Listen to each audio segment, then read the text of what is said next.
जय श्री ओम नमः सिद्धेभ्य। नमो अर्हन्ताणं नमो सिद्धाणं नमो आयरीयाणं नमो वज्रायाणं नमो लोये सवसाहूणम्। मंगलमय मंगलकरण वीतराग विज्ञान नमो ताहि जाते भय अरहंता महान। करि मंगल करि हो महा ग्रंथ करण को काज याते मिले समाज सब पावे निज पद राज। इस भव तरु का मूल एक जानहु मिथ्या भाव ताको कर निर्मूल अब करिए मोक्ष उपाय। मोक्षमार्ग प्रकाशक ग्रंथ के 7वें अध्याय पर अपनी चर्चा प्रवर्तमान है। इसमें उभयवासी का प्रकरण अपना चल रहा है। लगभग 7वें अध्याय के उत्तरार्ध में हम लोग हैं। अध्याय पूर्णता की ओर है। 5वें पन्ने और हैं। आगे आचार्य देव सम्यक तो सन्मुख मिथ्या दृष्टि का भी स्वरूप कहने वाले हैं। यानी एक मिथ्या दृष्टि का स्वरूप ऐसा भी है जो सम्यक तो सन्मुख है, सम्यक दृष्टि तो नहीं है, क्योंकि सम्यक दृष्टि अनुभूति सहित न होने से सम्यक दृष्टि नहीं है। लेकिन अन्यथापन नहीं है, उसमें निश्चयाभास जैसा अन्यथापन नहीं है, व्यवहाराभास जैसा भी अन्यथापन नहीं है, और उभयाभास जैसा भी अन्यथापन नहीं है। अभी ये तीन जो स्वरूप चल रहे हैं ना जैनाभास के, जिसमें से 2 पूर्ण हो चुके हैं और तीसरा जैनाभास जिसकी हम चर्चा कर रहे हैं, इन तीनों की समझ में फेर है ना, ख्याल में। और तीनों संतुष्ट हैं। संतुष्ट का मतलब समझे, आगे बढ़ने से इनकार कर दिया है, बस यही है धर्म का स्वरूप और हमको मिल गया है, और उसी में संतुष्ट होकर के अपने आप को धर्मात्मा मानते हैं। मिथ्यात्वी हैं, सम्यक्त्वी मान करके संतुष्ट हुए हैं। इसीलिए पंडित जी साहब उनकी भूल गिना रहे हैं यहाँ पर कि आप अपने आप को धर्मात्मा इसलिए नहीं मान सकते जिस जिनागम के आधार पर आपने निश्चय के संबंध में कुछ अन्यथा कल्पनाएं की, व्यवहार के संबंध में कुछ अन्यथा कल्पनाएं की, और दोनों ही अन्यथा कल्पनाओं से अपने आप को धर्मात्मा मानते हो।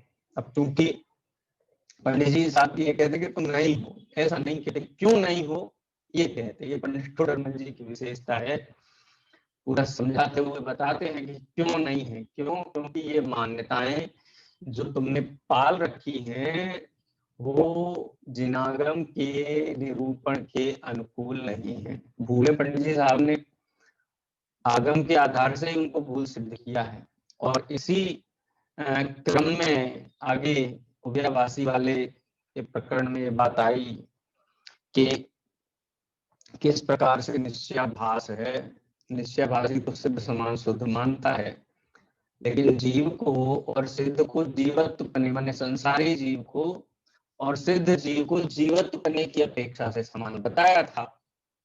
लेकिन ये तो अपने आप को सिद्ध समान शुद्ध मानता है। माने जैसे वर्तमान पर्याय में सिद्ध शुद्ध है, वैसे ही वर्तमान में मैं शुद्ध हूँ। जीवत्व पन्ने की अपेक्षा समान देखे, शक्ति पन्ने की अपेक्षा समान देखे तो कोई भूल नहीं है। लेकिन वर्तमान में सिद्ध समान शुद्ध मान करके संतुष्ट हो गया तो फिर आगे कैसे बढ़ेगा, है ना, ख्याल में। ये भूल है। कल हमने 254 नंबर के पन्ने पर हमारी चर्चा चल रही थी, और इसका जो सिद्धांत ये बताया था कि निश्चयाभास किस प्रकार है, उसी को दृष्टांत द्वारा पुष्ट करते हैं अंतिम पैराग्राफ में। दृष्टांत देकर के उसको पुष्ट किया है, उसको विशेष रूप से खुलासा किया है। सभी लोग 254 नंबर प्रश्न निकाल ले में। और हाँ, कौन पढ़ेगा? सागरिका जी, आप ये लास्ट वाला पैराग्राफ पढ़िए। इसकी सिद्धांतिक चर्चा तो हमने की थी, यहाँ पर उदाहरण के माध्यम से, और उदाहरण का जो सिद्धांत है जीव और सिद्ध का, उस अपेक्षा से स्पष्टीकरण दिया है। सागरिका जी उपस्थित है कक्षा में? नहीं दिख रही हैं। ठीक है, अभी थोड़ी देर पहले, कोई बात नहीं।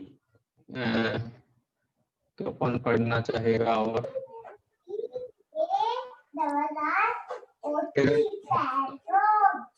चलिए आप पढ़िए। मैं पढ़ूं सर? किरण जी? हाँ जी किरण जी पढ़िए।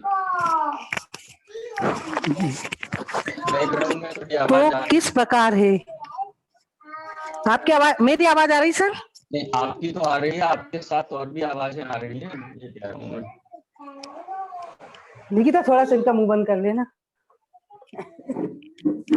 सर, एक मिनट। हाँ जी।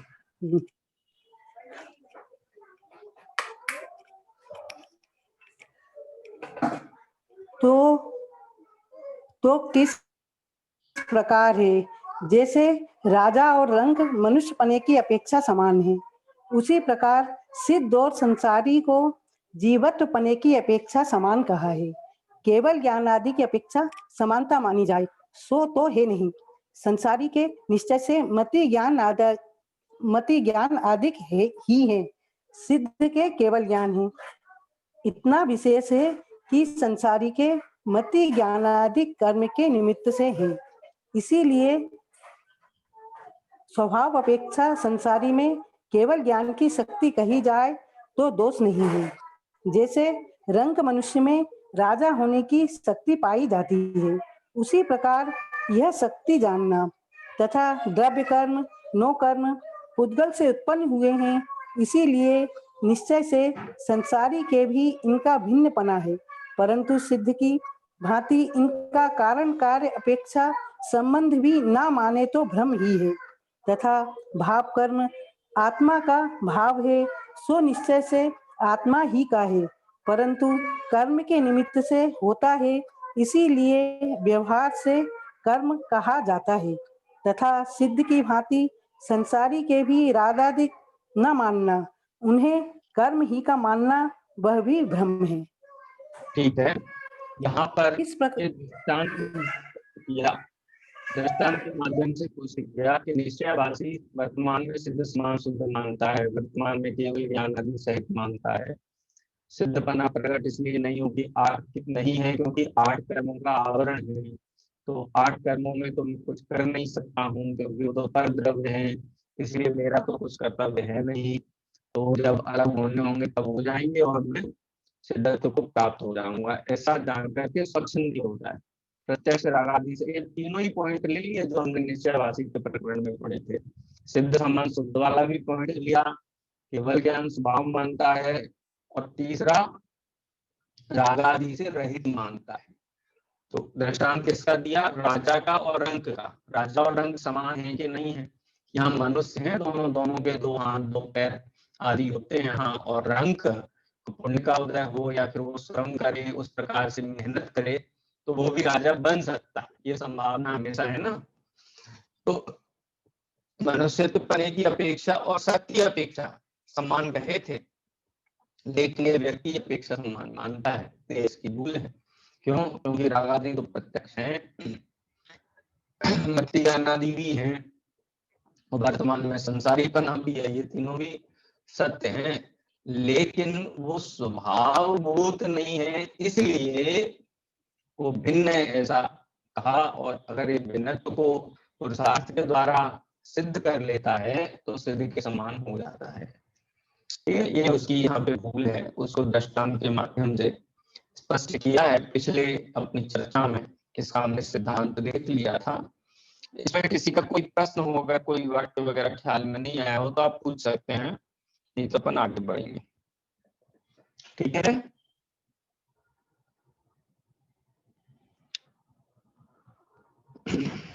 ठीक है, आगे पढ़ते हैं। रुचि जी पढ़ेंगे, सागरिका जी वापस आई है, सागरिका जी, रुचि जी, हाँ, और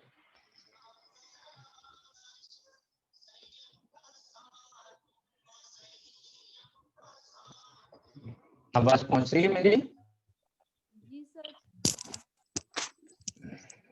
हाँ, सागरिका जी पढ़िए आगे। उसके बाद और प्रीति जी दमोह वो भी पढ़े हैं। 3 लोगों का मैंने नाम दिया है, पहले सागरिका जी, फिर रुचि जी और फिर प्रीति जी दमोह, तीनों लोग क्रम से पढ़ेंगे। सबसे पहले सागरिका जी पढ़िए। परंतु भिन्न भिन्न भावों की अपेक्षा नयों की मानकर यथा आपकी आवाज बहुत धीमी आ रही है, कुछ ऐसी व्यवस्था बनाइए कि आवाज में स्पष्टता हो।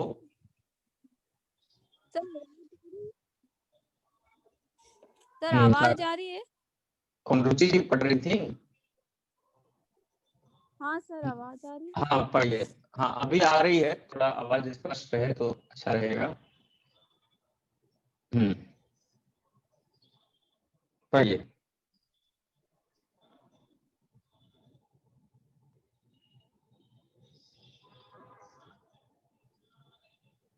आवाज हाँ ठीक है, पढ़िए। इस प्रकार नयों द्वारा एक ही वस्तु को एक भाव अपेक्षा ऐसा भी मानना और ऐसा भी मानना, वह तो मिथ्या बुद्धि है।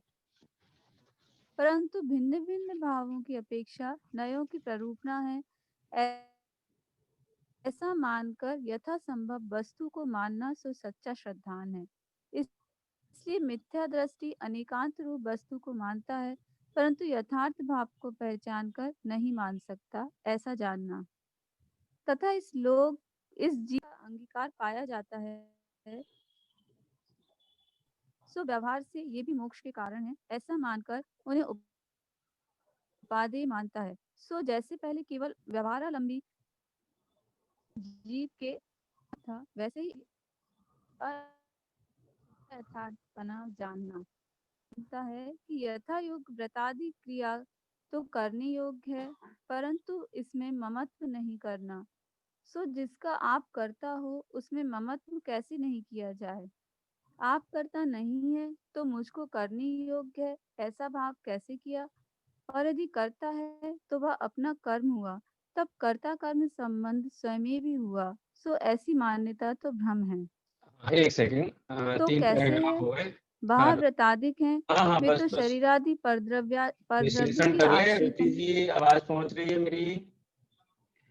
हाँ 3 पैराग्राफ पढ़े, जिसमें से पहला जो पैराग्राफ है वो ठीक है ऊपर जो विषय हमने अभी समझा था उसका उपसंहार है, उसको समराइज किया है, निष्कर्ष दिया है। क्या निष्कर्ष दिया है कि इस प्रकार नयों द्वारा एक ही वस्तु को एक भाव की अपेक्षा से ऐसा भी है ऐसा भी है यह मानना, ऐसा मानना मिथ्या बुद्धि है। एक भाव की अपेक्षा माने स्वभाव की अपेक्षा से ही शुद्ध है, ठीक है, और अशुद्ध है ही नहीं किसी भी अपेक्षा से, है ना ख्याल में?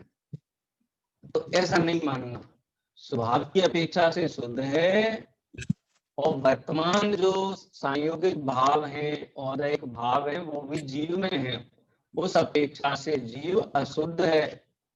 अरे अला पद्धति आदि ग्रंथ में तो ऐसा कहा है कि अनादि कर्म संयोगा जीवो मूर्त का, अनादि कर्म संयोग की अपेक्षा से जीव को मूर्तिक भी कहा गया है। तो अपेक्षा है ना वहां पर, तो वर्तमान पर्याय अपेक्षा से भी शुद्ध है और द्रव्य अपेक्षा से भी शुद्ध है। ऐसा दोनों ही अपेक्षाओं से जीव को शुद्ध माना जाए, संसारी जीव को, तो ये मिथ्यात्व है।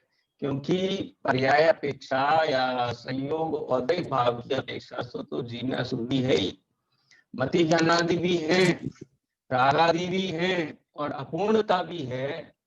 तो अनेक नयों को एक ही एकांत भाव से लागू कर देना वो युक्ति युक्त नहीं है। एक ही भाव, व्यवहार में भी, निश्चय में भी एक ही भाव को मुक्त करके और सर्व लागू करना ये युक्ति युक्त नहीं है।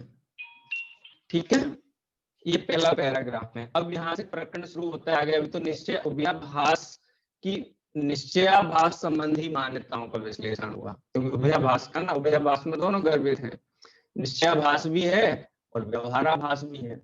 तो निश्चयाभास संबंधी मान्यताओं का विश्लेषण यहाँ तक किया कि किस प्रकार से वर्तमान में स्वयं को केवल ज्ञान आदि सहित मानता है, सिद्ध समान शुद्ध मानता है। सिद्ध समान शुद्ध मानता ही है तो फिर अहिंसादि कैसे प्रवर्तेगा जब शुद्ध ही है। महाव्रतादि कैसे परिणमेगा ध्यान आदि के लिए, जो शुक्ल ध्यान आदि के आरोहण के लिए क्या विधि करेगा, तो उसकी आवश्यकता ही नहीं रहती है जब शुद्ध ही हो गया था। और केवल ज्ञान वर्तमान में मान ही लेता है, तो फिर एक कर्मों का संयोग या कर्मों के संयोग से होने वाली जो ज्ञान की हीनता है, वो हीनता भी असत्य हो जाएगी। केवल ज्ञान वर्तमान में होगा तो केवल ज्ञान स्वयं को भी जानेगा, कर्म को भी जानेगा और कर्म के पार अन्य द्रव्यों को भी जानेगा, तो ये भी भूल है। और तीसरा, वर्तमान में रागादि रहित मानता है, तो रागादि तो प्रत्यक्ष विद्यमान है ही, वो भी अशुद्ध निश्चय से आत्मा स्वयं रागादि रूप परिणमित हुआ है, कि रागादि भाव तो चैतन्य भाव ही है ना, जीव के ही परिणाम है, ज्ञान के ही विवर्त हैं। तो शक्ति स्वभाव अपेक्षा से शुद्ध जाने, एक भाव से शुद्ध जाने और पर्याय भाव से उसको अशुद्ध जाने, तो कोई भूल नहीं है। लेकिन दोनों ही भाव से शुद्ध ही शुद्ध जाने, ये पर्याय से भी शुद्ध जाने और द्रव्य से भी शुद्ध जाने, ठीक है। ये उसकी एक भाव की अपेक्षा शुद्ध, जो शुद्धता है ना उसकी, उसको पर्याय अपेक्षा भी शुद्ध माने, द्रव्य अपेक्षा भी शुद्ध माने, तो ये उसका निश्चयाभास है। अब व्यवहाराभास की चर्चा करते हैं कि इस जीव को शील संयम आदि का अंगीकार पाया जाता है, उनका अनुचरण करता है। क्यों? क्योंकि आगम में कहा है ना, व्यवहार नए से मोक्ष के कारण है, मोक्ष के साधन बताए, संगति मुक्ति धर्मानुपेक्षा परिचय चारित्र, इस प्रकार से वहां कहा गया है। तो इसलिए मन वचन काय की प्रवृत्ति रूप जो व्यवहार या शुभ भाव की प्रवृत्ति रूप जो व्यवहार धर्म है, जिसको आगम में व्यवहार धर्म बताया है, उसका अनुचरण करता हुआ, जैसे केवल व्यवहारालंबी जीव के यथार्थ पन्ना था, जो हमने पीछे विश्लेषण किया व्यवहाराभास के संबंध में, खासकर धर्म बुद्धि से धर्म धारक व्यवहाराभासी संबंधित मान्यताओं को लेना, मुख्यता से कुल अपेक्षा आदि को मत लेना है यहाँ पर, क्योंकि उभयाभासी जीव है। तो उभयाभासी जीव के संदर्भ में धर्म बुद्धि से जो व्यवहार धर्म जो बताया था, उसको भी अनुपालन करता है, किसकी भांति? जैसे व्यवहाराभासी करता था उसी प्रकार से, ठीक है। जैसे व्यवहाराभासी को अयथार्थपना था, वैसे निश्चयाभासी को भी अयथार्थपना है, क्योंकि व्यवहाराभासी तो उस क्रिया का भी कर्ता बनता था और उन शुभ भावों का भी माने उपादेय मान करके प्रवृत्ति करता था, और यही धर्म है। इस प्रकार से उसकी बुद्धि थी, संतुष्ट भी उसमें हो करके अपनी जो प्रगति उसकी होनी चाहिए थी मोक्ष मार्ग में, वो अवरुद्ध हो गई थी, ठीक है। अब उसका विश्लेषण करते हैं। तथा यह ऐसा भी मानता है कि यथा योग्य व्रतादि क्रिया तो करने योग्य है, परंतु उनमें ममत्व नहीं करना। सो जिसका कर्ता करने योग्य है ऐसा माने, स्वयं को उसका कर्ता माने, तो उसमें ममत्व कैसे नहीं होगा? देखो, अहम बुद्धि, ममत्व बुद्धि, कर्ता बुद्धि और भोक्ता बुद्धि, ये चारों बुद्धियां एक साथ रहती हैं और एक साथ ही जाती हैं। बुद्धि माने श्रद्धा, शरीर के क्रियाओं का कर्ता बने, वचन संबंधी क्रियाओं का कर्ता बने, अथवा मानसिक जो विकल्प हैं उन विकल्पों का कर्तापना हो, उसको कर्ता बने। तो इनका कर्ता बनेगा तो भोक्ता भी बनेगा, ये उसके साथ पैकेज में आता है। और कर्ता भोक्ता बनेगा तो नियम से ये मेरे हैं या ये मैं हूं, ये बुद्धि भी उसमें गर्भित होगी ही होगी। तो ये चार बुद्धियां मिथ्या बुद्धि रूप हैं। कोई ऐसा कहे कि मैं, घर मेरा नहीं है, ये तुम्हें से भिन्न है, जड़ द्रव्य है, लेकिन घर का एक एक काम जब तक मैं नहीं करूंगा तब तक नहीं होगा, मैं उसका करता हूँ। तो घर का कर्तव्य अपने माथे लेगा तो भले ही ये कहता रहे कि भिन्न है, मेरा नहीं है, लेकिन अंतरंग अभिप्राय में उसको से ममत्वपना है ही, क्योंकि ममत्व हुए बिना कर्तापना सिद्ध होता नहीं है, घर की व्यवस्थाओं में नहीं जुड़ेगा। जैसे मुनि भगवंत हैं, वो समाज की व्यवस्थाओं में नहीं जोड़ते हैं, उनके कर्ता नहीं बनते हैं, कार्य तन्मोदना नहीं करते हैं। क्यों? क्योंकि उनके प्रति ममत्व नहीं है। ममत्व छोड़ के ही तो देव दीक्षा हुई है। यदि कर्तापना दिखाई देता है तो निश्चित रूप से ममत्व भी है, और जहाँ ममत्व है वहाँ अहम बुद्धि भी है, भोक्ता बुद्धि भी है। ये चारों बुद्धियां एक साथ होती हैं। तो इसीलिए कहते हैं कि ये कहें करने योग्य है, करने योग्य, ये कहे और कहे कि ममत्व नहीं रखना है क्रियाओं में, शरीर की क्रियाओं में ममत्व नहीं रखना, ये मेरी है ऐसा नहीं कहना, लेकिन करनी तो वही अपने को ही पड़ेगी ना, हम नहीं करेंगे तो कौन करेगा?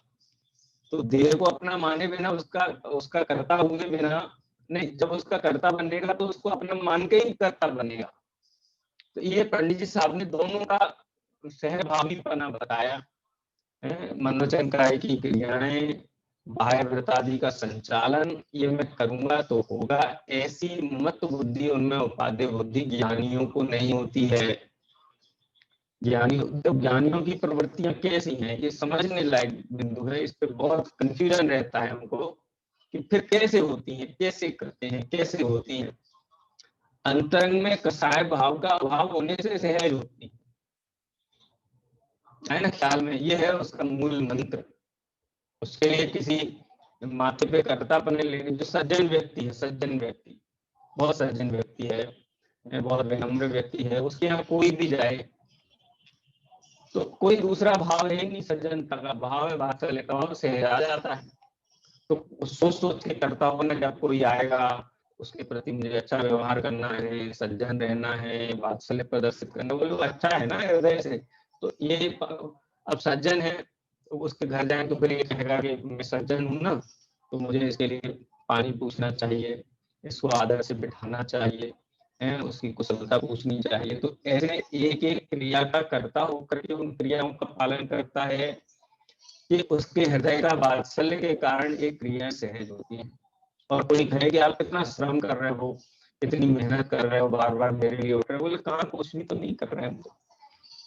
तो आपके प्रति सहज अनुराग है, इसलिए सहजता से हो रही है क्रिया। कोई मैं बोझल लेके नहीं कर रहा हूँ, मुझे इनका कोई श्रम नहीं है, कोई थकान नहीं है ना। ख्याल में से इनका शायद चौकड़ी का अभाव हो, निष्कर्षाय प्रवृत्ति हो, और वितराग परिणति के साथ थोड़ा बहुत राग हो गया, उसके कारण प्रवृत्तियां सहज होती हैं। ज्ञानी जीव उस राग को भी भिन्न जानते हैं और उस राग के अनुसार होने वाली जो शारीरिक वाचनिक जो क्रियाएं हैं उन क्रियाओं में भी कर्तापना नहीं लेते। मेरी नहीं है यहाँ तक ठीक है, लेकिन मैं इनका कर्ता भी नहीं हूँ, इतना हमको सूक्ष्म विज्ञान उनका रहता है। ठीक है, यदि वो कहते हैं मेरे करने योग्य है, करने योग्य है, करने तो करता हो गया ना, करने योग्य है तो है, यदि करता है तो आप ये कर्म होगा, ये जो क्रिया है वो कर्म हुई। और जहाँ कर्ता कर्म संबंध हो गया तो परद्रव्य का कर्ता मैं और परद्रव्य मेरा कर्म, तो कर्ता कर्म संबंधी भ्रांति हो गई तो फिर सम्यक दर्शन का फिर तो व्यवहाराभासी हो जाएगा। ठीक है, उसको और ज्यादा स्पष्ट इन शब्दों में करते हैं। तो कैसे है, इसके आगे पढ़िए। कौन पढ़ेगा? जी सर। सर आवाज आ रही है ना? हाँ एकदम स्पष्ट है, पढ़िए। तो कैसे है, बाह्य व्रताधिक है, वे तो शरीरादि परद्रव्य के आश्रित है। परद्रव्य का आप करता है नहीं, इसीलिए उसमें कर्तव्य बुद्धि भी नहीं करना और वहां ममत्व भी नहीं करना। तथा व्रताधिक में ग्रहण त्याग रूप अपना शुभोपयोग हो, वह अपने आश्रित है। उसका आप करता है, इसलिए उसमें कर्तव्य बुद्धि भी मानना और वहां ममत्व भी करना, परंतु इस शुभोपयोग बंध का ही कारण जानना, मोक्ष का कारण नहीं जानना, क्योंकि बंध और मोक्ष के तो प्रतिपक्षीपना है। इसलिए एक ही भाव पुण्य बंध का भी कारण हो और मोक्ष का भी कारण हो, ऐसा मानना भ्रम है। इसलिए व्रत अव्रत दोनों विकल्प रहित, जहाँ परद्रव्य के ग्रहण त्याग का कुछ प्रयोजन नहीं है, ऐसा उदासीन वितराग शुद्धोपयोग वही मोक्ष मार्ग है।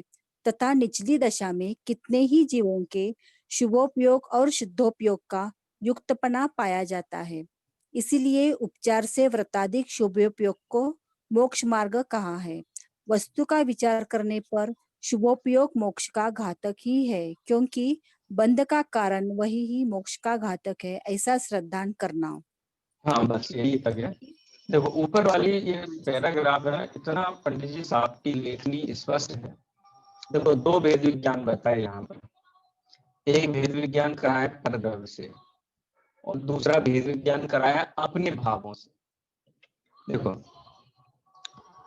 बाह्य व्रतादि है, बाह्य व्रतादि माने अब समझ रहे हो कि शरीर आश्रित जो क्रियाएं हैं, दिल आश्रित जो क्रियाएं हैं, उनको बाह्य व्रतादि कहा है। वे शरीर आदि परद्रव्य के आश्रित है, परद्रव्य का आप करता है नहीं।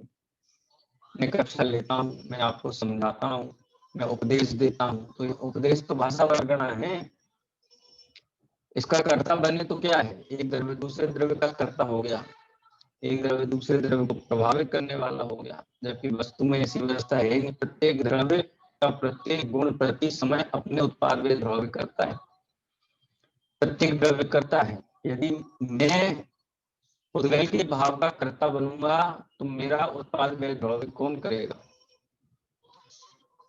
और पुद्गल का उत्पाद में द्रव्य में करने जाऊंगा तो मैं जड़ हो जाऊंगा, अथवा परद्रव्य मेरा कुछ करेगा तो वो उत्पाद में द्रव्य रहित हो जाएगा, और वो तो उसका लक्षण है, सद्रव्य लक्षण उत्पाद में द्रव्य उत्तम सत। तो परद्रव्य का तो सर्वथा अकर्ता ही है। मन वचन काया की क्रियाओं का बोझा अपने माथे नहीं लेना है? इसलिए उनमें कर्तृत्व बुद्धि भी नहीं करना माने वस्तु स्वभाव का निर्णय होने पर ज्ञानी को उनमें कर्ता बुद्धि नहीं होती है। और जो अभ्यासी जीव है, मोक्ष मार्ग की निचली भूमिका में है, उसको पंडित जी कहते हैं ऐसा भेद विज्ञान करो, उसके कर्ता मत बनो, उसकी कर्तृत्व बुद्धि मत रखो अपने माथे, या उसका कर्तापना कर्तृत्व बुद्धि भी नहीं करना, कर्तृत्व बुद्धि भी नहीं करना। बुद्धि तो हम करते हैं ना, परद्रव्य के कर्ता नहीं है, लेकिन परद्रव्य का मैं करता हूं ऐसे भाव के कर्ता, यहाँ पर साहब कहते उस भाव के तुम करता हो, तो ऐसा भाव नहीं रखना। इसका मतलब है पर की कर्तृत्व बुद्धि नहीं रखना, क्योंकि पर में तो कभी किसी भी द्रव्य को, एक द्रव्य अन्य द्रव्य का अनादिकाल से आज तक कुछ किया नहीं, और भविष्य में भी कभी कुछ करेगा नहीं, है ना ख्याल में। तो इसलिए पर का तो सर्वथा करता ही है, तथा वृत्तादि में ग्रहण त्याग रूप जो अपना शुभोपयोग हो वह अपने आश्रित है। अब यह दूसरे नंबर का भेद विज्ञान है, वो अपने विभाव भाव का भेद विज्ञान है। जैसे मैं पर का करता नहीं हूँ, मैं पुद्गल का करता नहीं किया, अभी मैं वैसे ही मैं विभाव भाव का भी करता नहीं हूँ। तो पंडित साहब कहते नहीं, पर के तो अकर्ता तुम हो ही, तुम तो चाहो तो कुछ नहीं कर सकते हो, तुम्हारी इच्छा अनुसार कोई परद्रव्य परिणमित होता नहीं है, होता क्या नहीं है, हो ही नहीं सकता है।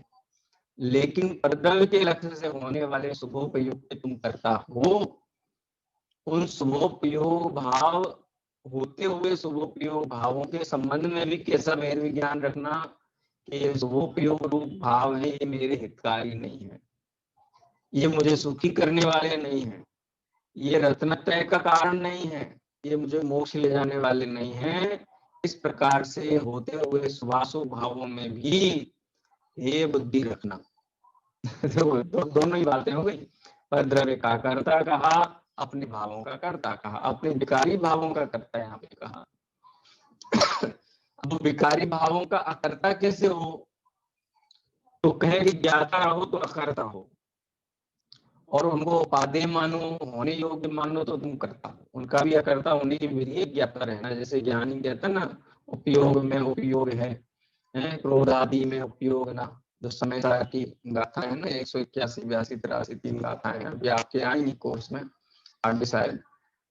उपयोग में उपयोग है, क्रोध आदि में उपयोग ना, ऐसा वेद विज्ञान करना। रागादि विकारी भाव मेरे ही हैं, मुझे ही होते हैं, और वो अच्छे नहीं है।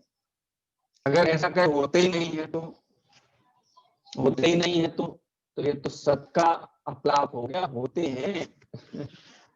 अनादि सत्ता रूप नहीं होने से जीव के नहीं है, ये बात ठीक है, लेकिन वर्तमान में तो है। जीव का स्वभाव नहीं है रागादि भाव, ये कहना अलग बात है, और जीव के है ही नहीं किसी भी अपेक्षा से। देखो पर द्रव्य तो किसी भी अपेक्षा से मेरा है ही नहीं, एकदम स्पष्ट सद्बुद्ध व्यवहार का विषय है। दूसरा द्रव्य पर द्रव्य है, लेकिन रागादि भाव सद्बुद्ध व्यवहार का विषय नहीं है, सद्बुद्ध व्यवहार का विषय। तो ध्यान देना, अपनी भूल को अपना, परद्रव्य की भूल को देखो, दूसरे की भूल को अपना भूल माने तो बेवकूफ है, और अपनी भूल को भी अपना भूल नहीं माने तो भी बेवकूफ की श्रेणी में आएगा ना। एक तो ये था परद्रव्य का कर्ता बन के बैठा था, पर से अपना माप चल रहा था, तो पंडित साहब ने कहा पर के साथ मत जुड़ो, क्योंकि वो तो अकिंचित करे, तुम कुछ कर नहीं सकते हो, तुम्हारा कुछ कर नहीं सकता है, तो उसके तो सर्वथा करता रहना, सर्वथा ममत्व बुद्धि छोड़ना।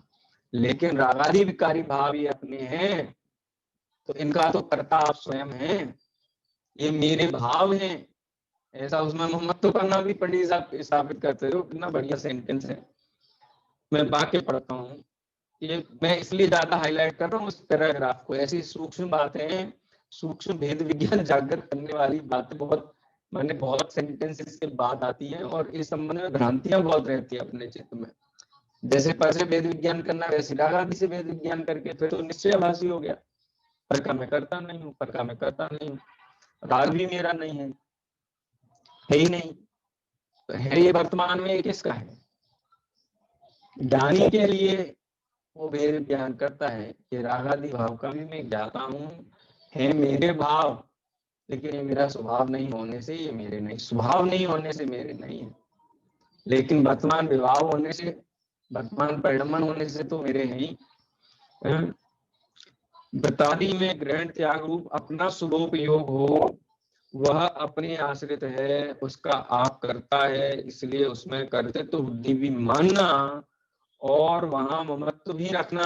ये मेरे ही भाव, ममत्व रखने का मतलब वो उसके लिए रोना धोना पीटना कूटना वाली बात नहीं है। ममत्व भी रखना माने मेरे हैं, इसे स्वीकार करना, इसका नाम ममत्व रखना कहते हैं।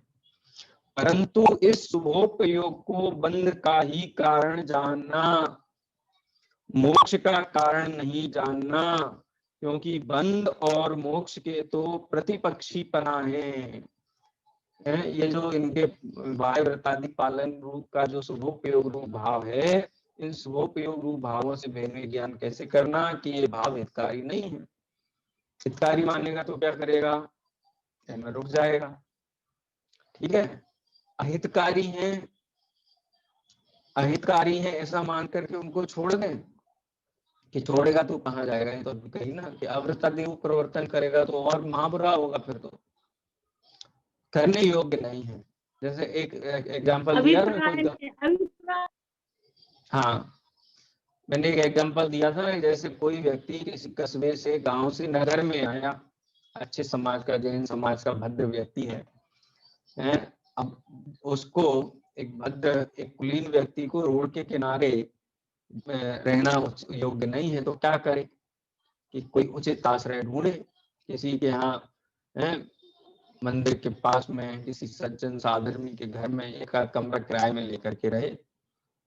लेकिन श्रद्धान में क्या माने कि यहाँ रहना योग्य नहीं, कहाँ रहना चाहिए, यहाँ रहना योग्य नहीं है, ऐसा उपदेश सुनकर के वो व्यक्ति वो किराए का मकान ठुकरा के और फिर रोड के किनारे आके रहे, वो योग्य है?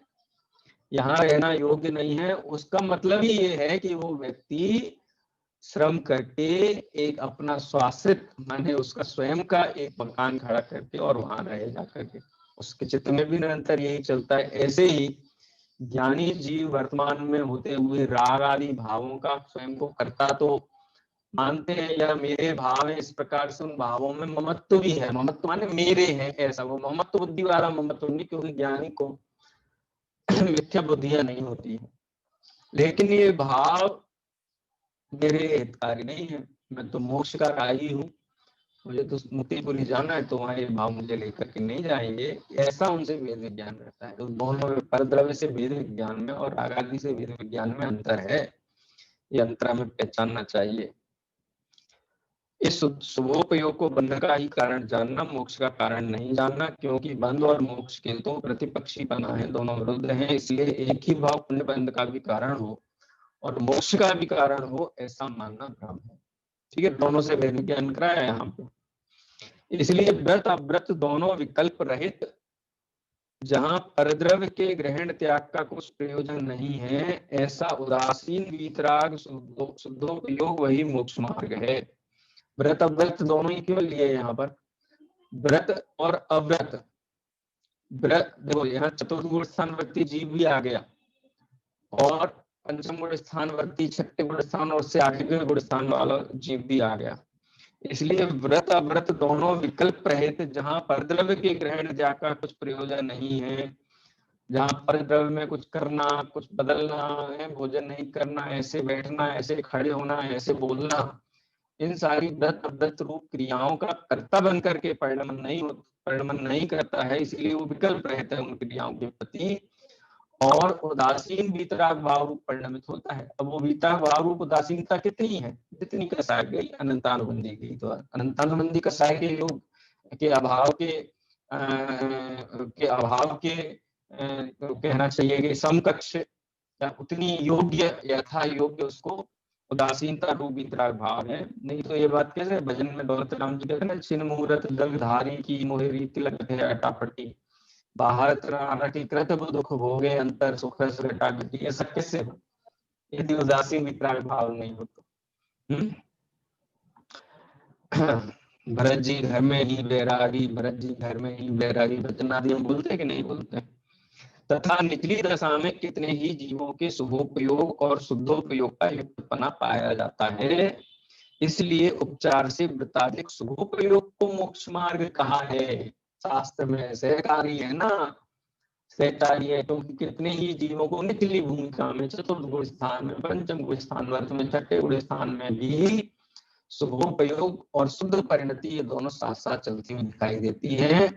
जो साथ साथ चलता है उसके दोनों के साथ एक ही उसका प्रयोग कर दिया जाता है। क्या कहते हैं, एक ही नाम का प्रयोग, एक ही संज्ञा का प्रयोग किया जाता है। इसलिए शुभोपयोग को भी मोक्ष मार्ग कहा है, वृत्ताधिक शुभोपयोग को। वस्तु का विचार करने पर शुभोपयोग मोक्ष का घातक ही है, मोक्ष का मार्ग नहीं है, मोक्ष का घातक है। नकुल सहदेव से पूछो कि शुभोपयोग मोक्ष का मार्ग है कि मोक्ष का घातक, क्या उत्तर आएगा?